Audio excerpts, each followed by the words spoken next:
Injalo. So sithi ke ukumthandazo ukuba intshaba nazo mazoyizwe kuba kaloku yonke into esizamayo masuzamela wena balwe bona. So manje ngizama ufuna nje ithi umthandazo wokuba intshaba zoyizwe ingoma yezinyunyuko kukaninzi bendibandezela kwasebuncinaneni bakho kwangoku semncinci siyayazi uba nyhani ke kwangoku semncinci usengumntana bakhona abantu abangaboneli impumelelo kuba kaloku kuthiwa abanye abantu bayakwazi ukubona ingomso lakho semncinci balibone ingomso lakho. So kwakudala kwangoku semncinci bakhona abantu abanganqweneli into entle leyo.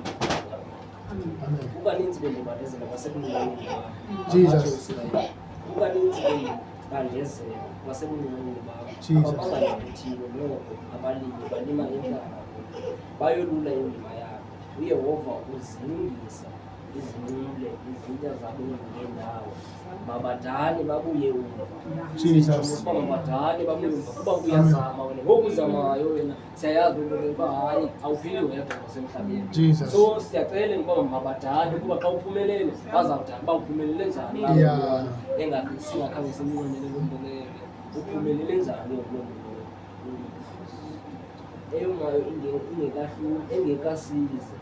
engekasizalisi nesandla sakhe umvuzo engekalibazalisi nesondo lengubo yakho umbuphi wezithungo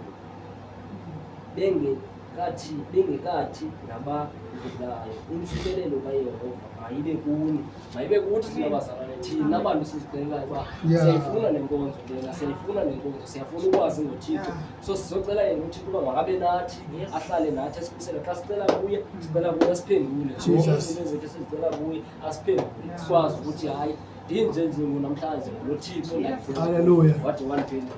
So asibuleleni ngaloo nto leyo siyanisikelela egameni likaYehova siyanisikelela egameni lakho uYehova kuba yonke into esiyenzayo thina phezu kwegama lakho uThixo siyasibulele mos igama lakho uThixo londenzela nale nto nomama lona wethu esithi uyazithengisela into zakazithengisela yena naye zonke izinto uba iyaphumelela into yakhe makabulele uThixo kuba uThixo mos ongenza uba makaphumelele.